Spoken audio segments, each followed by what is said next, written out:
გრძელდება ჩვენი გადაცემა, კიდევ ერთხელ მოგესალმებით მათ, ვინც ახლა შემოგვიერთით და მოგილოცავთ ვლაქერნობის დღესასწაულს. Ამ თემაზე ჩვენ დღეს ასაუბროთ მოვიწვიოთ წყნეთის წმინდა ენოს სახელობის ტაძრის მგლობსახური დეკანოზი ლევან ფიროსმანაშვილი, რომელსაც სიამოვნებით წარმოგიდგენთ. მოგესალმებით, მამა ლევან. დილამშვიდობის დაგგვოცეთ, მამა. ერთმა მშვიდობის თემა მოგცეთ, ღვთისმშობლის წყალობა და სიხარული. ამინ. გილოცავთ თქვენს დღევანდელ დღეს. მადლობა იმისათვის, რომ გვესტუმრეთ ამ მნიშვნელოვან თემაზე უნდა ვისაუბროთ. პირველ რიგში, ვიდრე თქვათ, ვისაუბრებდეთ აი ამ უდიდესი სიწმინდის, რომელიც ღვთის განგებით ჩვენს ქვეყანაში არის დაცული მრავალი საუკუნეა, რომ მოგვიყვეთ, თქვათ, აი მოკლედ რას ნიშნავს ეს დღესასწაული, ვლაქერნობა მათთვის, ვისთვისაც თქვათ შეიძლება ეს გაუგებარი იყოს და შემდეგ უკვე ვისაუბროთ, თქვათ, როგორ მოხდა ეს სიწმინდე ჩვენს ქვეყანაში, სხვადასხვა დროს, რა შეემთხომას და ასე შემდეგ. მოკლე ამისი მიმოხილვა ასეთია. მეოთხე საუკუნეში აღმოაჩინეს იგი პალესტინაში იმპერატორის ძმებმა, სენატორებმა მოგზაურობის დროს, ერთ-ერთ ოჯახში ღამისთევის დროს დაინტერესდნენ თუ რატომ იყო სანთლები იქ განათებული და საკმაოდ სურნით მთლიანად სახლი აღავსებული და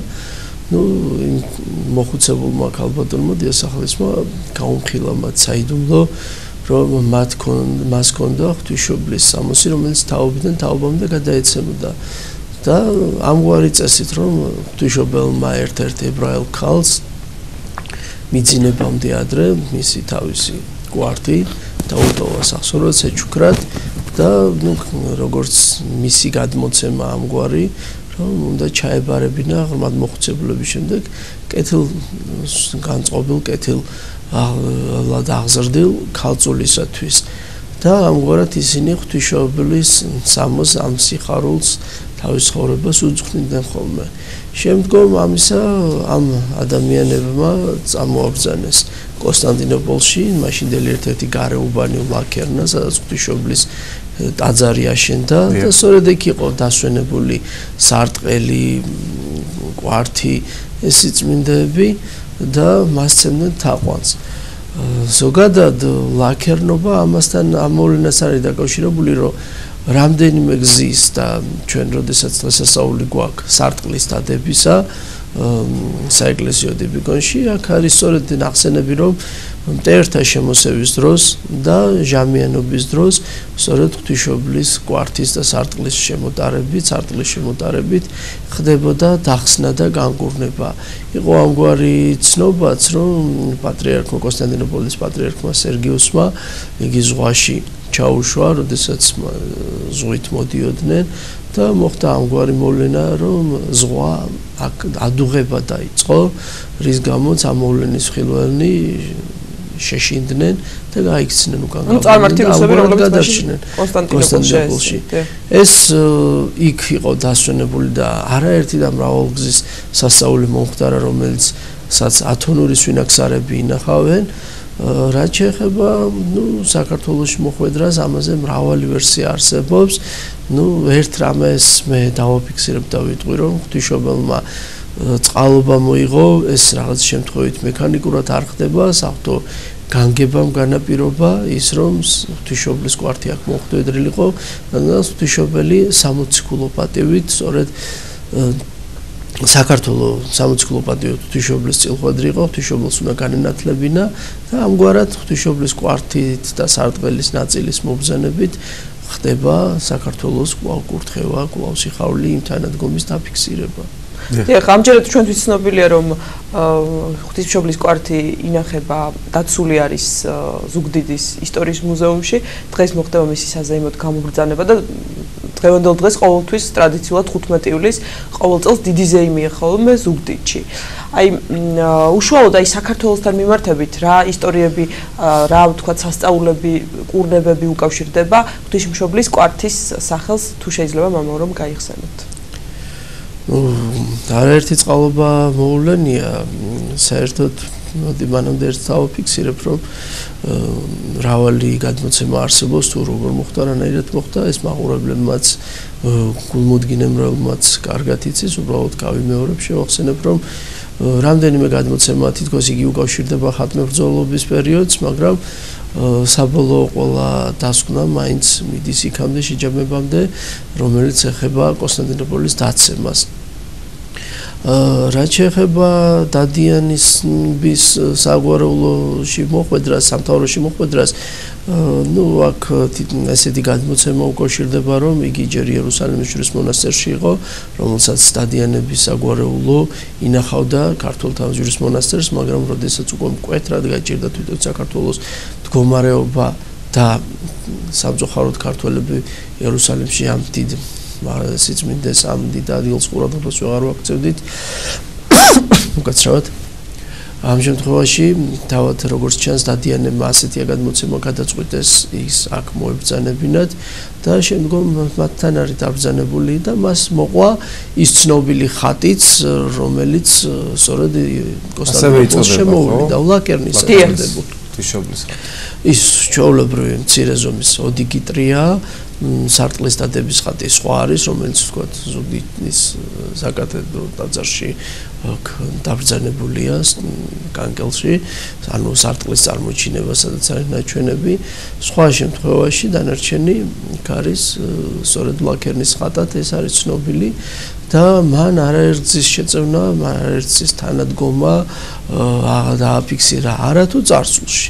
არამედ დღესაც და ეს თითოეულ ჩვენთაგანისთვის დიდი სიხარულია. საოცარია ის ფაქტი, რომ მაცხოვრის კვართიც და ღვთისმშობლის კვართიც ჩვენთან არის და ის ხატს დავაკავშირებ ხატთან სიმბოლურად, როდესაც ღვთისმშობლის ხატი ძირითადად ამგვარად გამოიხატება ყრმასთან ერთად, ფაქტიურად დედაშვილობის გამომხატველობა ფაქტიურად ამ კვართებითაც მოიაზრება და საქართველოს დედაშვილის ერთობა მოწევს და ფარავს და თავისთავად ეს დიდი პასუხისმგებლობა, დიდი სიხარულია, სათანადოდ გააზრება, სათანადოდ დატევნა უნდა შესაბამისად უნდა გავიაზროთ დიდ სიყვარულს, დიდი პასუხისმგებლობით, ანუ სულიერების კარგად მონაგრებით, სულიერების კარგად მიღებით ჩვენ უნდა დაუფიქსიროთ და დავახვედროთ ეს ყოველი. აი რატომ მუზეუმში ხშირად ისმის ხოლმე ხო ეს კითხვა ვთქვათ და ამაზეც რომ გვიპასუხოთ და იყო თუ არა პერიოდები ვთქვათ და ალბათ იყო საქართველოს ისტორიაში ისეთი რომ ვთქვათ უფრო დაცული იქნებოდა ამ შემთხვევაში მუზეუმში ვიდრე ეკლესიაში? ზოგადად თვითონ დადიანების სასახლე დადიანები და ეს ტაძარი იცავდა ამ სიწმინდეს. სამწუხარო მოვლენებმა, რომელიც მე-20 საუკუნის დასაწყისში განაპირობა, ამ შემთხვევაში გამოიწვია მიზეზი, რომ გადაერჩინათ. მე მინდა აღვნიშნო ყველა მაყურებლისთვის დავაფიქსირო, რომ მთელი რიგი სიწმინდეები, ეს ხატები იქნებოდა, მთელი რიგი რელიგიური ნამუშევრები, ნაწარმი, ასე ვთქვათ, თუ ის რელიქვიები და აუცილებლად დავაფიქსიროთ ერთი რამ, რომ თვით მაშინდელი იერარქები, შემდგომში კათოლიკოს პატრიარქები, რომლებიც იყვნენ კირიონი, ლეონი და ამბროსი, ხშირ შემთხვევაში ისინი ცდილობდნენ აქა-იქ მივარდნილ სოფლებში, თუმცა მივიწყებულ ტაძრებში არსებული ეს სიწმინდენი, ზოგადად ამ სახელით შემოიფარგლები, განსაკუთრებით ისინი, რომლებიც მეტად მოსაფრთხილებელი იყო, მეტად ძველი იყო, მით უმეტეს თუ დაზიანებული იყო, ისინი მაშინ ეროვნულ მუზეუმში დაესვენებინათ. საბჭოეთის შემოსვლამდე ეროვნული მუზეუმი ეს ფაქტიურად შექმნილი იყო, ამას საფუძველი ჰქონდა ჩაყრილი, ამის თავმოყრა ხდებოდა და მისი დანიშნულება იყო, რომ გადაერჩინათ. საბჭოეთის შემოსვლის დროს მით უმეტეს, როდესაც დაუფარავად მიმდინარეობდა მათი განადგურება, სწორედ რომ მუზეუმის ატმოსფეროში აფარებდნენ. რა თქმა უნდა, ეს ყოველივე დროებითია, რა თქმა უნდა, არანაირად კი, მიუხედავად იმისა, რომ ეს ისტორიას წარმოადგენს და საქართველოს ისტორიასთან არის დაკავშირებული, ეს არ არის ეროვნული საგანძური ცალსახად, ეს არის რელიგიური საგანძური და თავისთავად ბუნებრივია გულისტკიველი, რომ იგი საქართველოს ეკლესიის წინააღმში იყოს და არა როგორც ვთქვათ, რაიმე ექსახის ექსპონატი მუზეუმში დაცულად. არის ცალკეული შემთხვევები, როდესაც ნამდვილად მე თვითონ ვეთანხმებ ხრობი რომ ეკლესიისა და მუზეუმის ერთობაში უნდა იყოს თვით ზოგიერთი ხატი დაცული რადგანაც იგი დღევანდელ პირობებში სახიფათო იქნება მუზეუმის გარო პირობებში მისი ყოფნა თუ სარესტავრაციო თვალსაზრისით თუ გაძარცვის საშიშროებიდან გამომდინარე მაგრამ ღვთისმშობლის შესამოსელისთვის ეკლესია ნამდვილად შეძლებს მანის წარმოაჩინოს, წარმოადგინოს, დაიცვას და სასურველი იქნება რომ მრევლისთვის იოლად ხელმისაწვდომი იყოს. თუნდაც დღესასწაულებზე, რა თქმა უნდა, მე ისევ ხალხს გავუსვამ რომ წარმოვაჩენ მათ კეთილნებას და შეუძლებელია ამ საერო პირთა დაუფასებლობა არამართებული იქნება, რადგანაც ისინი ეკლესიასთან თანამშრომლობენ წლებია და აბსოლუტურად გასაგებია ის მიზეზები, რატომ ეძნელებად გამოცემა. ნუ საშიშროება ბუნებრივად არსებობს სხვადასხვა სახით, თუნდაც ის რომ ის ლუსკუმარაშიც იყო ისტორიული ლუსკუმარაშიც იყო ჩასვენებული თავისთავად კულტურულ სიმდიდრეს ერთგვარ საგანძურს წარმოადგენდა მუზეუმის თანამშრომლებისთვის აბსოლუტურად ბუნებრივია თანდაყოლილია, რადგანაც ისინი წლების განმავლობაში ეფერებოდნენ, უვლიდნენ ამას იმ დროს, რომელიც არავის არ ახსოვდა და ჩვენთვის მხოლოდ და მხოლოდ ისტორიული წარსული იყო, მაგრამ მათთვის ეს ისტორიული წარსული ყოველდღიური ფერებასთან იყო დაკავშირებული, ყოველდღიურ მოვლასთან, დაცვასთან, გადარჩენას და შესაბამისად ისინი შესხორცებული არიან ერთგვარად ბუნებრივი მდგომარეობა, ისინი როგორც ერთგვარ საკუთრებას, როგორც საკუთარ შვილს ისე უყურებენ და მოდი ხისტად მაინც მივუდგებით, მე ვფიქრობ, რომ მათშიც მომწიფდება სათანადოსულიერება, გააზრება კიდევ სულ სხვაგვარი კუთხე, თუ რასთან აუჩეხება და მე ვფიქრობ, რომ ეს დაბრუნდება და ზოგადად ვითარება შევაჯამოთ, რომ გამოიწვია გადარჩენამ, რომ ეს ღვთისმშობლის გვართი მით უმეტეს პირველი დარტყმის ობიექტი იქნებოდა და რა თქმა უნდა ღვთისმშობლის წყალობას უნდა მივაწეროთ ის რომ თვით მუზეუმის პირობებში მასიანი არ მიაჩნდა. დიახ, მამო, აი მაშინ როდესაც ეკლესიებს ძარცვავდნენ და გაქონდათ სიმდიდრე, წმინდა ღვთისკაცმა ჩვენმა განძიცველმა ვიცით რომ წააბრძანა საქართველოსთან გაიტანა განძი რომ გადაერჩინა, მაგრამ მათ შორის არ იყო ღვთისმშობლის კვართი, როგორც ჩანს არინება, ხო, დედა ღვთისმშობლის კვართმა საქართველოს დატოვება. თავისთავად ესეც ერთ-ერთი ხაზია რომ არ განეშორა და მით უმეტეს ამ შემთხვევაში ის უკვე იქ ეროვნულ მუზეუმში ინახებოდა ფაქტიურად იქ უკვე სასულიერო პირთა ხელში იყო ის იმ ეტაპზე და შესაბამისად 16 თაყაიშვილმა თავი მოუყარა იმ საგანძურს აღნიშნოთ რაც მაშინ თბილისის მუზეუმისთვის უნდა შექმნილიყო იმის ხელთ ეს იყო და შესაბამისად ერთ-ერთი ნუ ასე ვთქვათ მიზეზი ნატურალურად რომ მივუდგეთ იყო ეს რომ ამ შემთხვევაში ის 16 სახელში არ იყო თუმცა ერთი პატარა საკრალური კუთხით რომ მივუდგეთ თავისთავად ღვთისმშობელმა არინება იმ განსაკუთრებული ძნელბედობის შამს ჩვენგან განშორება შეიძლება ამგვარადაც მივუდგეთ და გავშიფროთ. ერთი რამ მინდა დავაფიქსირო ხოლმე ხშირ შემთხვევაში ქრისტიანობას ცალკეული მიმდინარეობანი ცალკეული სექტები აბრალებენ ასე ვთქვათ წარმართულ დამოკიდებულებას თითქოს წარმართობიდან ქრისტიანობამ რაიმე დაისესხა რაც ამ შემთხვევაში სიწმინდეთა თაყვანისცემას რელიკვიათა თაყვანისცემას შეეხება მე აღნიშნავ რომ ამგვარი დამოკიდებულება არამართებელია არანაირი კავშირი არანაირი ზიარი არ აქვს ამას წარმართულ მიდგომასთან და წარმართულ დამოკიდებულებასთან პირდაპირ ვიტყვი გავახსენებ იმ დროს როდესაც ძველ აღთქმაში ყველაზე ხისტი იყო დამოკიდებულება რაიმე ნივთთადმი თაყვანისცემა რადგანაც ისინი უჩინარ უხილაუფალს სცემდნენ თაყვანს მთელ რიგ პასაჟების მოყვანა შეიძლება სადაც დაფიქსირებულია სწორედ საღვთო გამოხატულებების მადლის მომცემელი ადგილების თაყვანისცემა მე აღნიშნავ სწორედ რომ ხატმებრძოლობა ყველაზე ხისტად ეკიდებოდა ამ საკითხს და დღეს თუ კი რაიმე მიმდინარეობა რაიმე სექტანტური მოძღვრება ამას გამოთქვამს მინდა აღნიშნო რომ ყველაზე უფრო მკვეთრად და რადიკალურად ამას ხატმებრძოლები მე-7 საუკუნეში მე-7-დან ფაქტურად მე-10 საუკუნემდე ისინი იბრძოდნენ მე-9 საუკუნეში ჩაათვლით სანამ მათი საბოლოო დამარცხება არ მოხდა იდეოლოგიური სიტყვიერით და დიახ სანამ არ მოხდა მათი სრული დამარცხება მინდა აღნიშნო რომ ისინი ყველაზე მკვეთრად გამოთქვამდნენ ყველა იმ ასპექტს ყველა იმ პასაჟს რის საფუძველზეც ისინი ხატებს და რელიკვიებს მოიაზრებდნენ აზრებდნენ როგორც ერთგვარ კერპსახურებას. და შესაბამისად მთელი მათი რიგი სიტყვები არც მეტი არც ნაკლები განახლებული ხატმბრძოლოების ის არის სექტა მოძღვრება განცოცხლებული. აი მე აღნიშნავ ერთ რამეს, გავახსენებ რამდენიმე შემთხვევას. პირველ რიგში ფსალმუნიდან სიტყვებს, როდესაც დავით მეფსალმუნი ამბობს, ამგვარ სიტყვებს შევიდე სახლსა შენსა, თაყვანისა ტაძარსაც მინდა შენსა, შიშთა შენთა.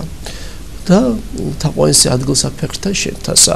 მთელი რიგი ცალკეული სიტყვების მოყვანა შეიძლება, რომელიც ფსალმუნებიც საზოგადოა ყოველთათვის, მიუხედავად იმისა, მართლა ხსერებელია თუ არა და შესაბამისად განმარტავს იმ ადგილს. კარავი თაყვანისაცემი ადგილი იყო. აღარას ვიტყვი სჯულის კიდობანზე და სწორედ სჯულის კიდობნის ადგილას ყოველგან მყოფი სამყაროს დაუტევნელი მოიაზრებოდა უხილავი თაყვანის ცემებოდა იმ ადგილას მოძრავი კარვის და შემდგომ იმ უძრავი პირველი ტაძრის ადგილას. შევახსენებ ასევე შემდგომ მონაკვეთებს, რომ სწორედ საღვთო მადლის გამომცემელი იყო წმინდა ელია წინასწარმეტყველის მოსასხამი ხალენი, რომლითაც სწორედ სამოძღვრო მასწავლებლის მადლი კურთხევა ხაზი მიიღო და შევახსენებ, რომ რომელ კურთხევაზე არა ეს ელიას პირადი ძალი და პირადი უნარი, არამედ საღვთო მადლით იყო შემოსილი, საღვთო ძალმოქმედებით იყო შემოსილი ელია წინასწარმეტყველი და შემდგომ როდესაც ელია მისით მოქმედებს, სწორედ აქ საღვთო მადლის გამოვლენა თუნდაც როდესაც ხდება მისით ვინმეს განკურნა, მდინარის გაპობა, სხვადასხვა საღვთო ნიშნის გამოხატულება, მკვეთრი გამოხატულება, ძველი აღთქმის წიგნები, მე შეგნებულად ახალ აღთქმას გვერდსული ძველი აღთქმის წიგნები ამას ნათლად წარმოაჩენს.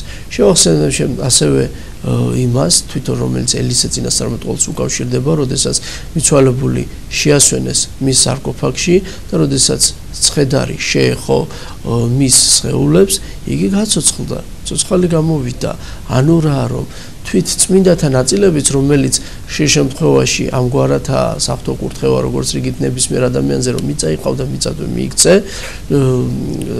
უხრწნელება მინდა დავაფიქსირო, რომ ყოველ წმინდას არ ეხება, თუნდაც ის რომ უხრწნელად არ შემონახულან მოციქულები.